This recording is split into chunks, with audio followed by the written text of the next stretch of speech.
Hi there, this is Sags War on Women, brought to you courtesy of wrongthinkradio.com.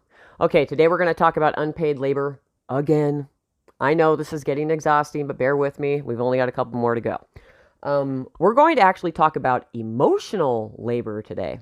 Because you see, like unpaid labor, emotional labor is a saying that women hijacked and they use it not how it was meant to be used so they can feel more oppressed. So just like how unpaid labor actually means fucking chores, emotional labor means something else than it was originally intended to mean.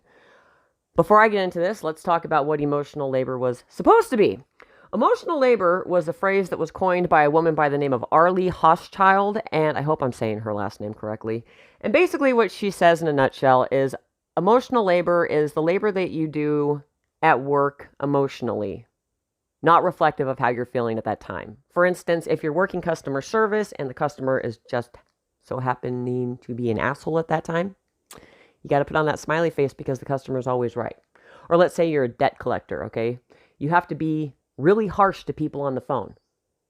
Not necessarily how your character may be when you're not on the phone at your job, but you still have to act that way in order to do a good job, to keep your job so you can get paid.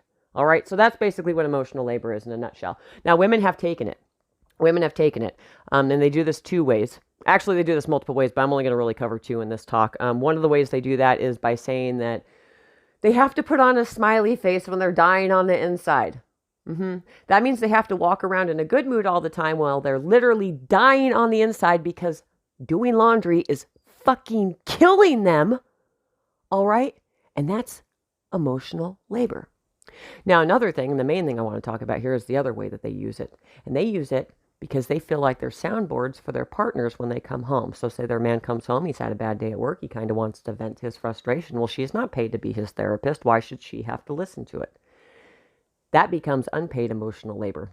And women love to bitch about it, how they shouldn't have to sit there and listen to their man rant and rave about the thing that he went through that day. Okay, something that angered him, something that frustrated him. Maybe he even had a good day and she just doesn't feel like listening to what he's got to say because, well, let's face it, ladies, you'd rather talk about yourselves. All right? So that's really what I wanted to touch on. Emotional labor and having to listen to your man when he gets home, and how terrible it is because not only are you expected to put on a smiling face when your laundry is literally trying to kill you, but now you have to listen to some man talk about something interesting for 5 minutes. 5 minutes, okay? I'm going to throw this out there. Ladies, you can't have this, you can't have it both ways, okay? You can't say on one hand that it's emotional labor to have to listen to a man talk about things that are frustrating him, yet on the other hand, say that men never open up and they keep it all in and it's frustrating because they never talk about what they're thinking about, all right? I mean, that's the reality there. You want it both ways. You can't have it both ways, all right? I'm going to end by talking about equality.